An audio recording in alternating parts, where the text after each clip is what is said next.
So tonight's presentation is titled Preparing for Combustion Transition, a framework for accelerating our transition to net zero. And our guest speaker is Professor Simon Spooner, Principal Scientist of Atkins Infrastructure. So Simon is an environmental scientist applying scientific models combined with social, economic, political and regulatory methods to address the challenges that we face and help build better infrastructure systems.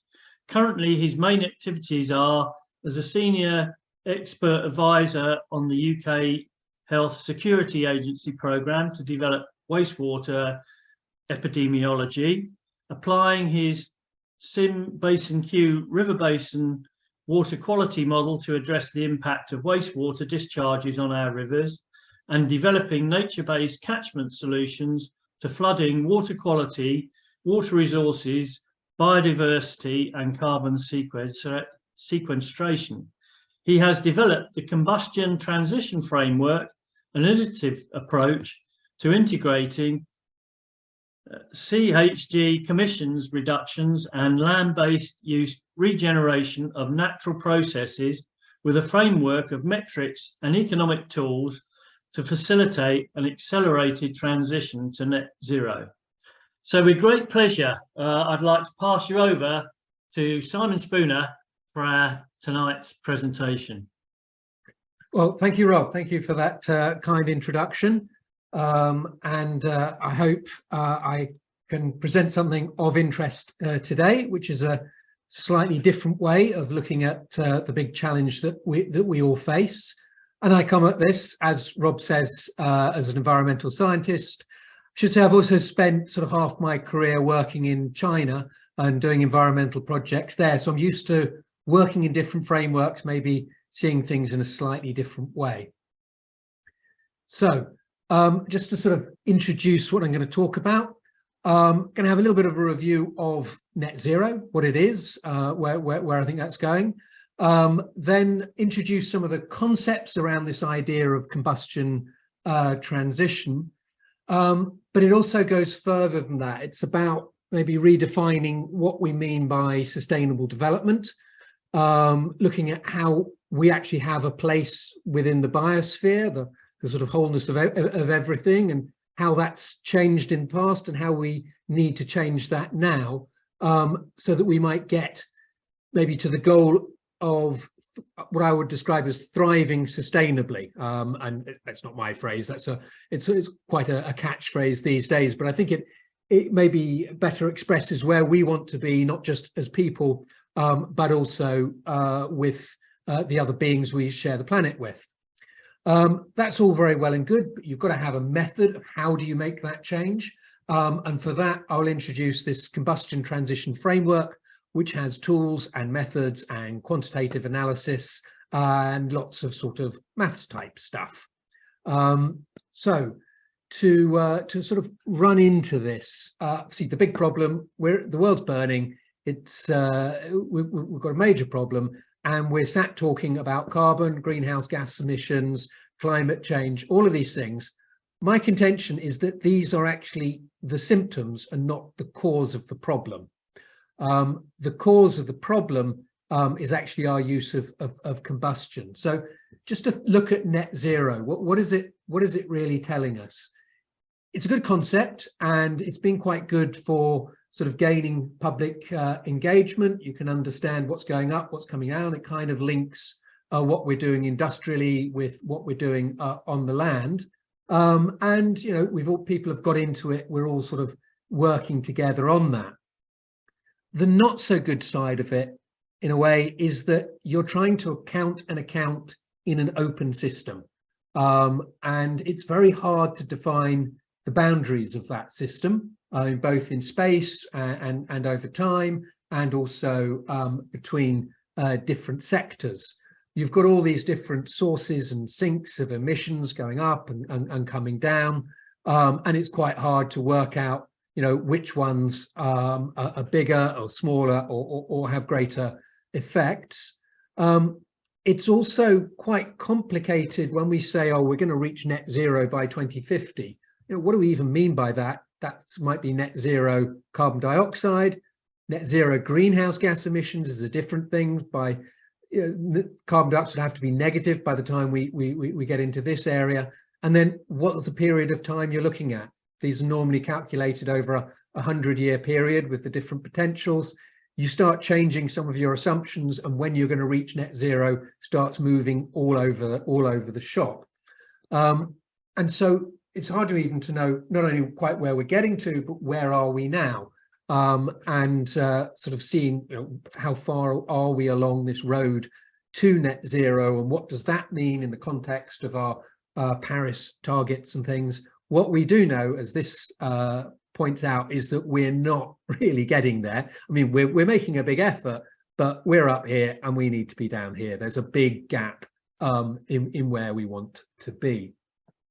So is there maybe a better way, another way of doing this? So that's what I want to introduce. First of all, saying, really looking at the true causes of the problem, then thinking about metrics, how you use those to build strategy, mobilize investment, and also to develop new sort of knowledge and understanding that we were required to enact that, and how that will then drive the changes in our behaviors and attitudes and allow us to sort of thrive sustainably as part of our world. I'm going to start on this with something rather sort of philosophical in a way, which I'll just go to, and then I'll go into the more nuts and bolts. But it's something which I hadn't realized until a few years ago. Sort of a passing comment on a radio show put me onto it. But it's the fact that fire only comes from life. So, without life, there would not be fire. And as far as we know, or have any evidence as yet, planet Earth is the only place in the known universe where there is fire, because everything else is just hot stuff. The sun is a hot plasma. Volcanoes are just hot stuff coming out.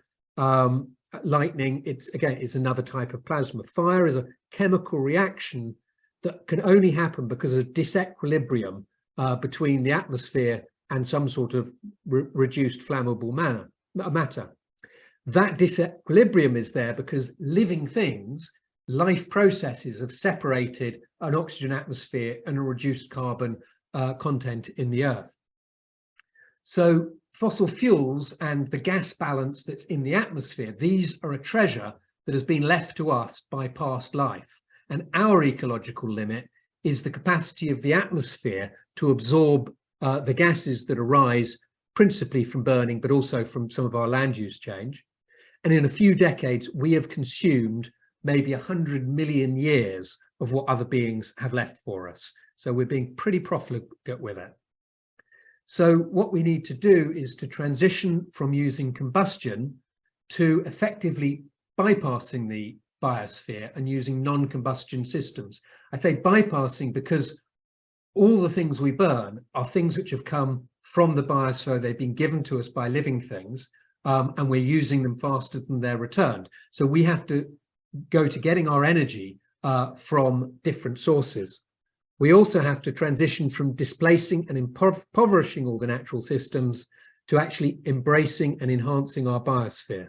It's a two-sided problem we have. There's climate change, but it's also the biodiversity loss crisis that we have to address at the same time.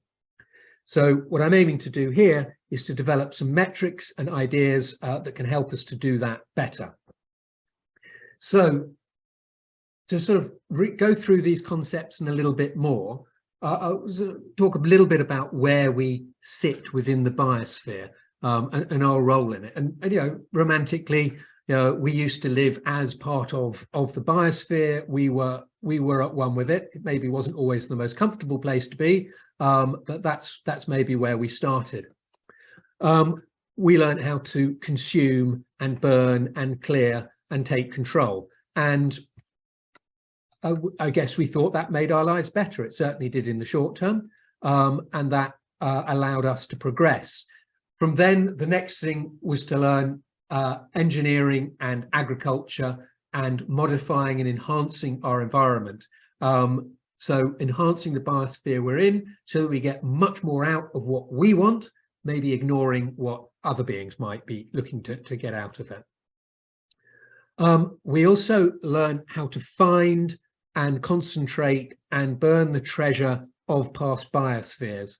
And that treasure, it's not just fossil fuels. Much of the mineral wealth that we find, the great iron ore deposits, carbonates and things, these are only there because of biological processes in the past. There were certain times in sort of geological history when there was a change in the ecosystem, which led to a massive change in the chemistry of the oceans or the ability of life to deposit things.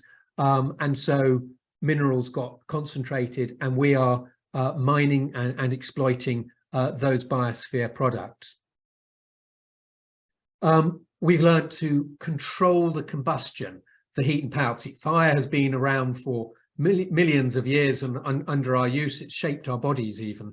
But the controlled combustion, especially of concentrated fossil fuels, gives us vastly more power. From that, it gives us mobility, heat, we can manufacture products, all sorts of things can arise from that.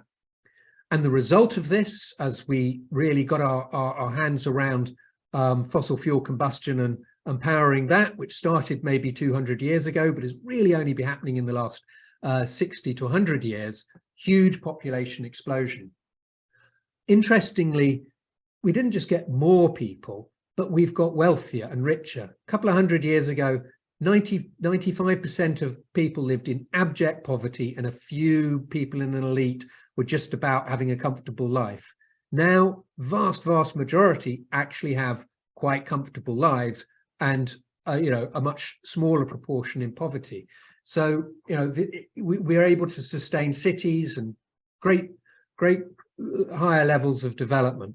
And this is as a result of our capture of the processes of combustion and of agriculture. Of course, the consequence of this is pollution and impoverishment of the living world. Everybody else, or all the other things we share our planet with, they're losing out on this one. And there are limits, and there are still a lot of people left behind, despite the majority having done better.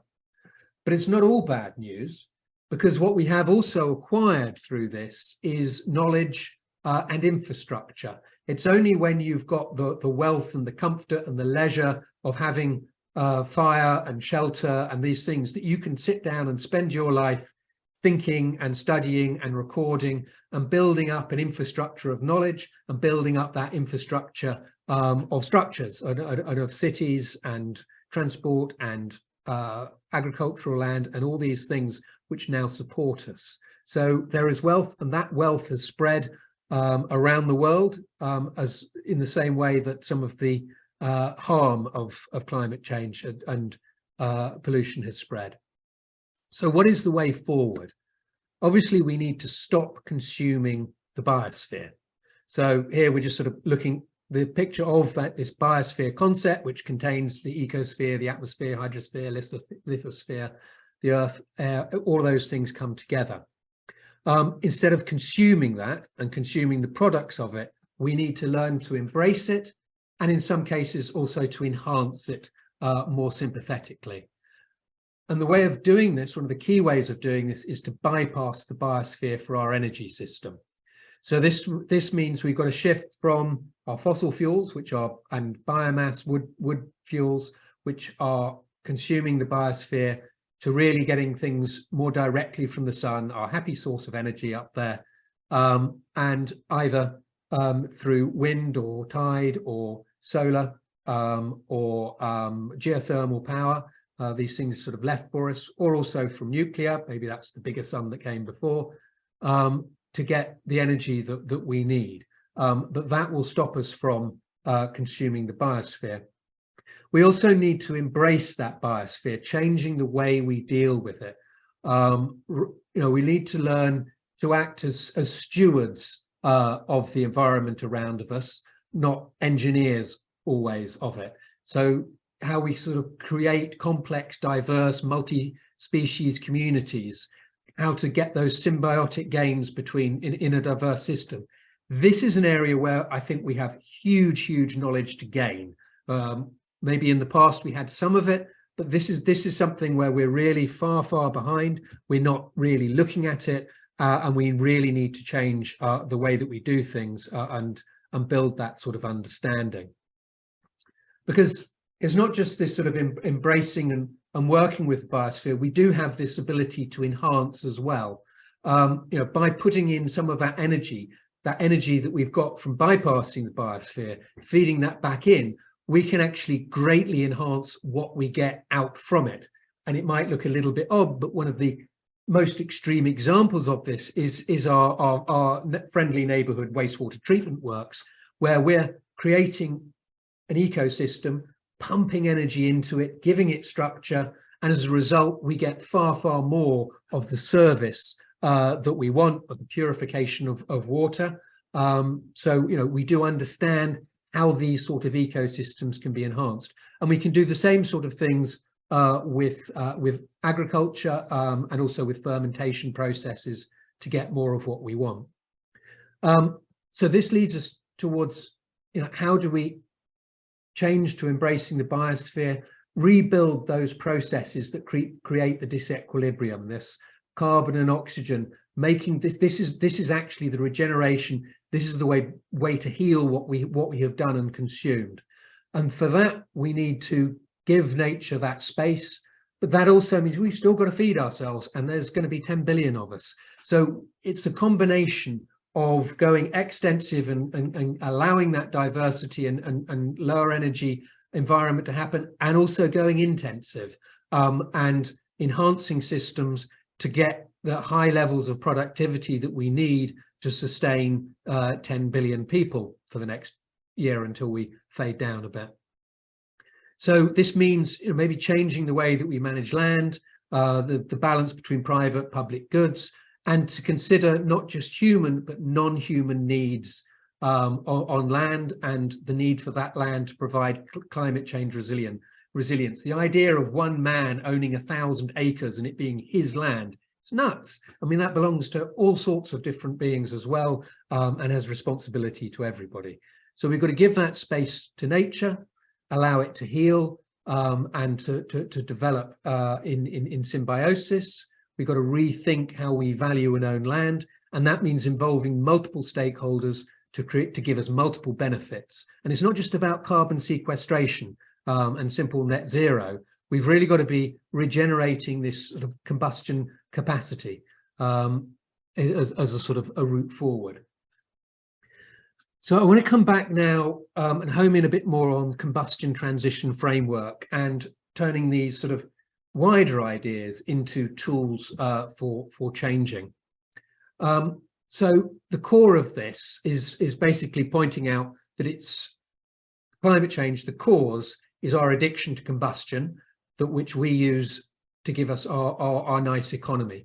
And the greenhouse gases, those are a symptom of using combustion. Climate change is a symptom of our releasing the greenhouse gases.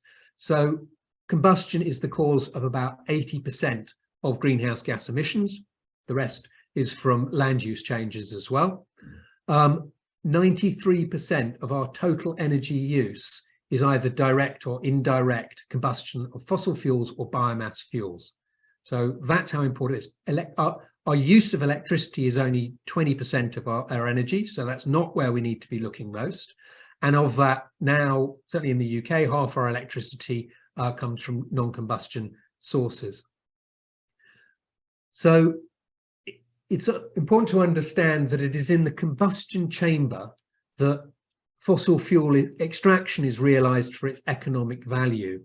So what this is getting at is fossil fuels are not in themselves the problem, and they are also not in themselves particularly valuable. I mean, oil's pretty nasty stuff and we don't want it. It's only when you burn it that it has value. A little bit of it can be used for making products, but most of it we burn, and you don't want it otherwise. We have our combustion chambers as a component of other infrastructure. They're providing a service, and it's the service that we value as individuals and as a society. Not the combustion, not the fossil fuel. So we have to put all of this in the context of our sort of service model. Now, the good thing, if you go at the point of combustion, is that every combustion chamber is a closed system. You know what goes in, you know what goes out. You can count it. Very different from when you're just trying to carbon account in an open system.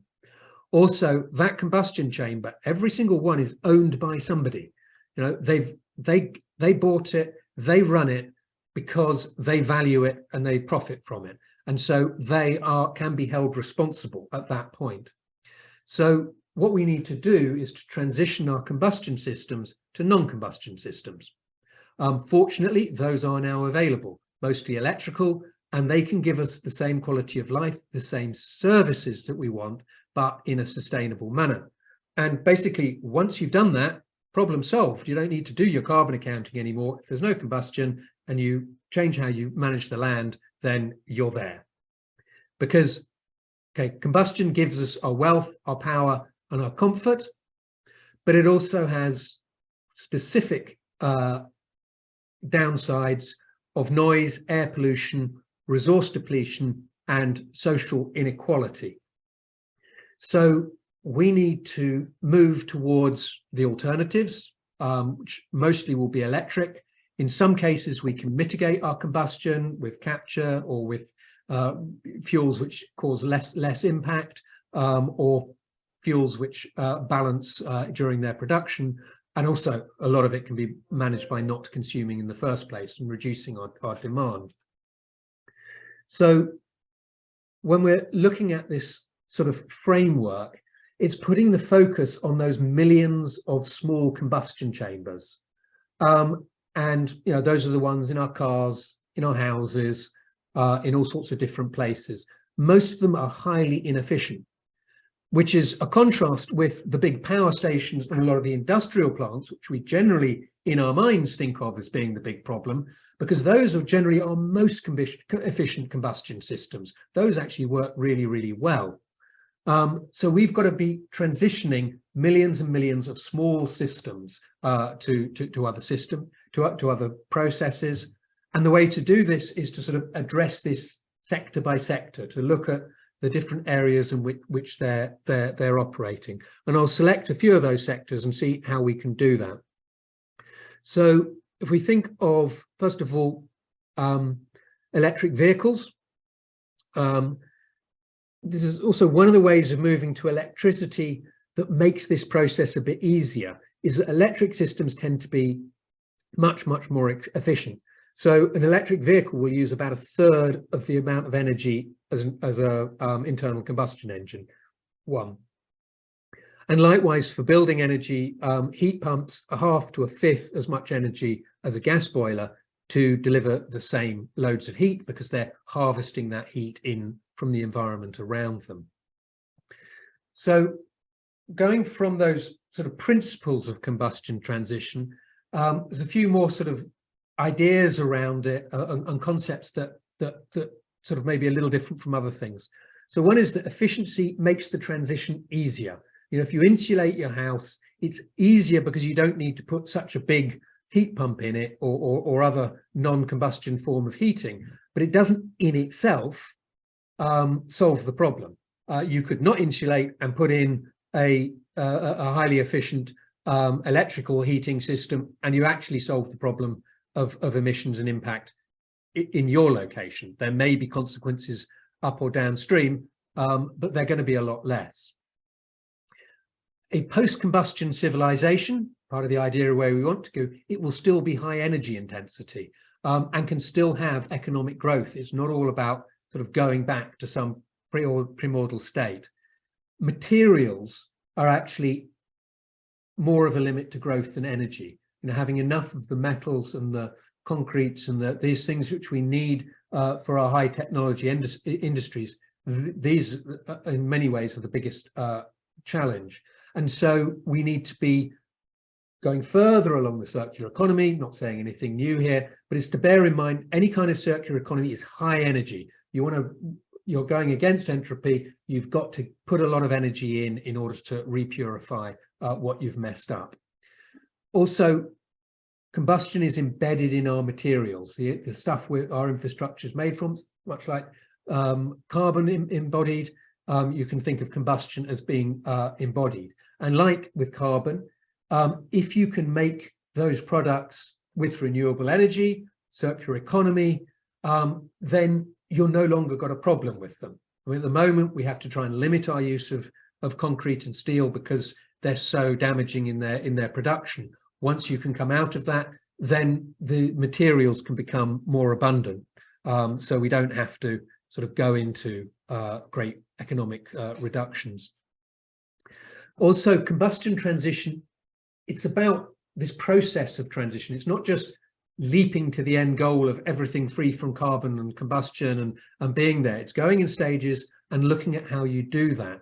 So you want to focus on how you deliver the same services that combustion ones did, but you don't necessarily have to do it all in one leap, because the non-combustion systems, they're often higher capital cost, but they have lower running costs. So you can develop financial vehicles to help bridge that gap of the transition and how you make the change and rebuild a lot of infrastructure.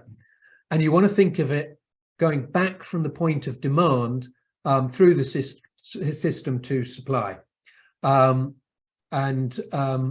As electrical demand rises, as more things go electrical, so the supply demand will increase, and supply can be financed. That will follow. We really need to put the focus on leading the demand change and taking it in stages, maintain the resilience. And we'll still need that combustion and backup in hard to transition sort of areas. So I said about metrics and turning this into numbers. So we've got to understand the scale of the transition with some sort of metrics, ways of measuring it. And I've developed two particular metrics. The first one is the non-combustion metric. This is a simple measure of just where you are and how far you've got to go in your transition. It's a bit like are we on the road to net zero? Are we 2% of the way or 10% of the way or what? Which is hard to answer. This is really easy to answer. The other is a quantitative analysis of the impact of each combustion process. This is a more involved metric which really looks at each individual one. I'll come back to that, but I'll first just say something about this non-combustion metric. So here I'm giving the example of the UK's total energy use over the last 30 years or so. So you can see what we've been up to. At the end is the percentages of our total energy use, which is in each different sector. As I say, you want to look at this sort of stuff sector by sector. You can then look at where that energy came from: oil, gas, coal, or electricity. Electricity currently is just 21% of our use. So you could say at a mass level, the UK is 21% non-combustion. Of course, some of the electricity comes from combustion, but that's another thing. So if we look at that electricity use by sector, where are we? And these are our sort of main things, sort of 30% roughly each to industry, residential and commercial. But the amount of those which is electrified is very different. So industry tends to use a lot of electricity. Transport, very, very little. Very little of our electricity is used for transport, yet that was more than a third of our total. Yeah, so 34% of our total energy use was transport, but not much electric. Residential, 23%. Commercial, public services, that's commercial buildings, but also things like water treatment and things. So you can work these out. You take the numbers, these are just downloaded straight from the IEA website, very easy data to get hold of. You look at what's your total energy use in each sector, how much is electric, and you get your percentage there. Your 21% in 2019 of our energy use is electric, so that's our metric, but less than half is generated from non-combustion sources. So net 9.2% is where we are.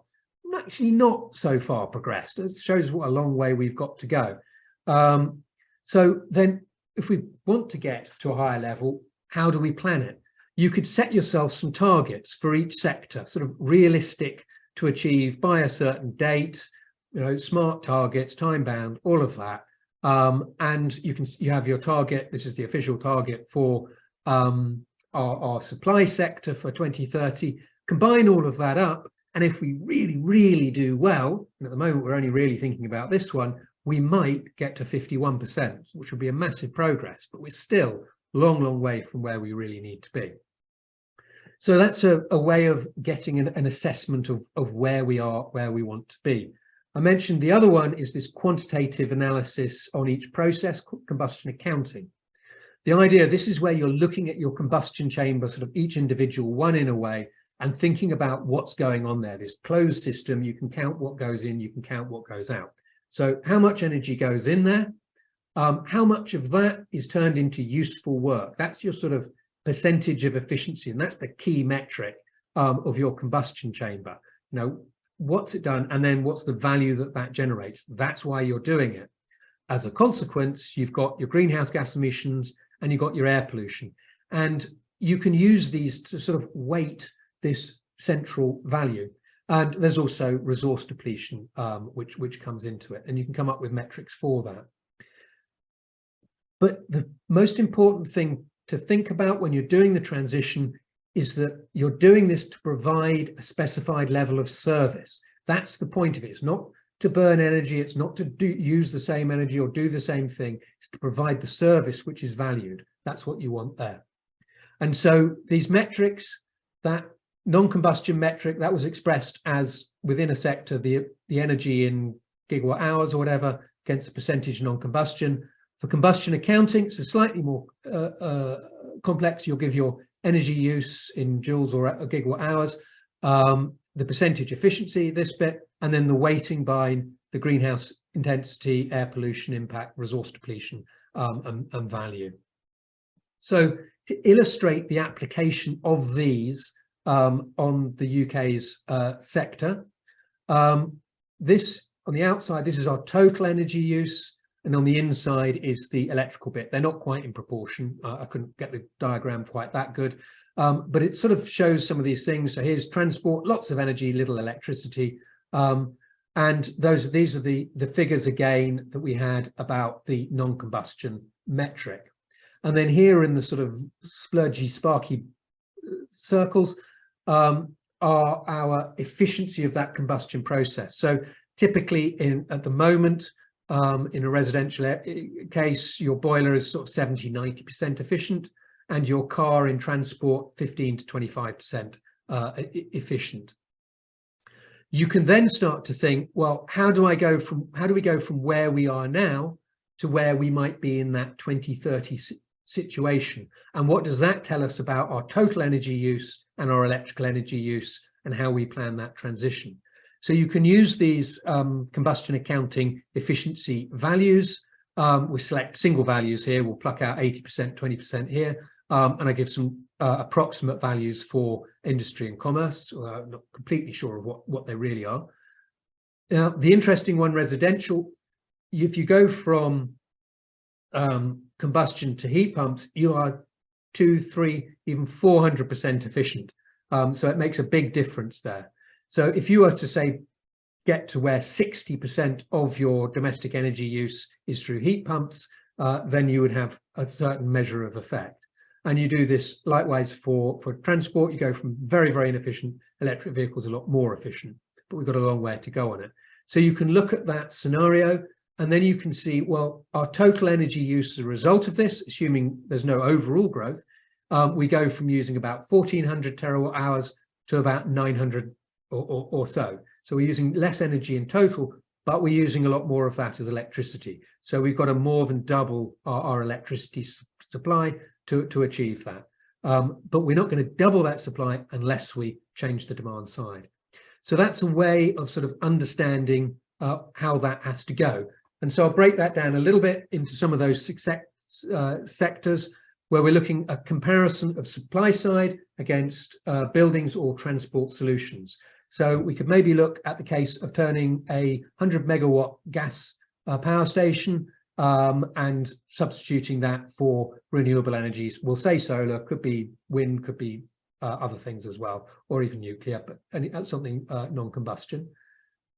We'll look at transition internal combustion to electric vehicle, and gas boilers to heat pumps. Doesn't have to be an air source, but that's just what's in the picture.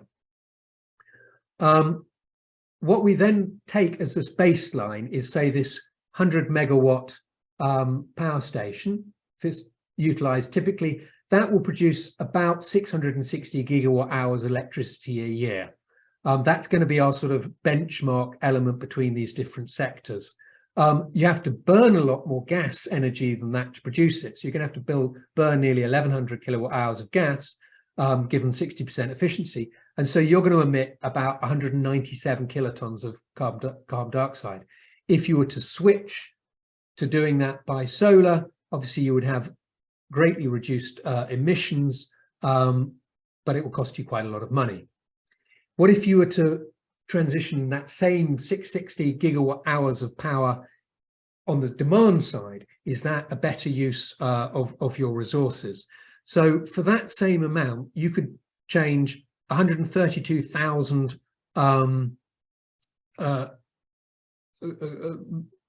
ICE vehicles to electric, assuming they travel quite a lot. We're picking the ones that people use a lot, with various efficiency changes and allowing for various losses. And you would be saving 858 kilotons, so a lot more saving by doing that.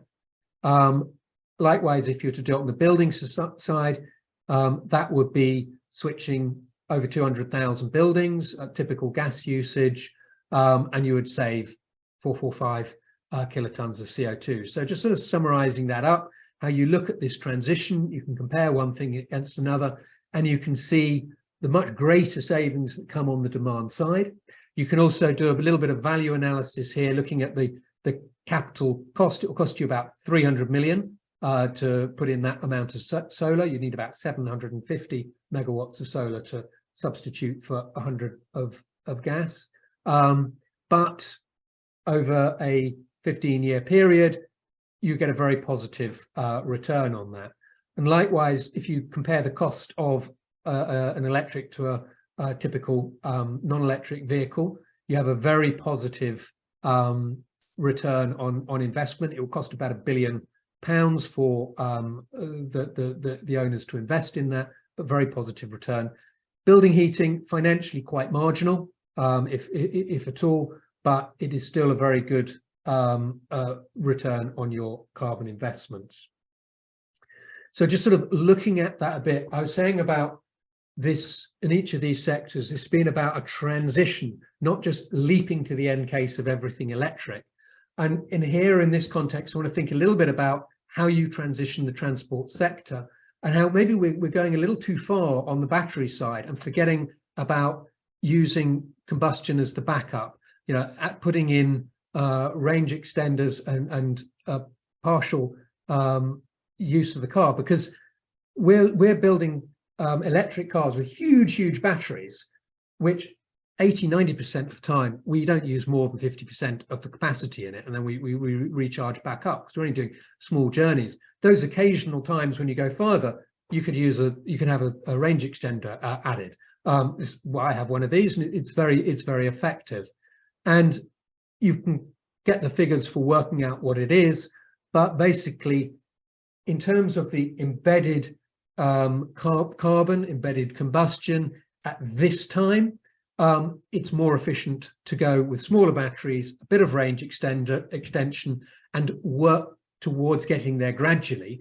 And because that way you're solving 80–90% of the problem right away, rather than trying to solve 100% of it all in one go.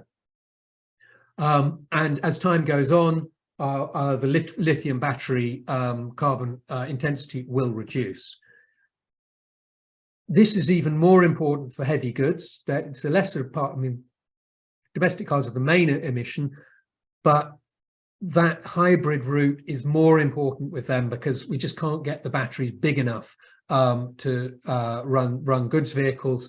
But by gradually moving that balance between diesel electric and full electric, and to move that way as they come together, this can be a better way forward.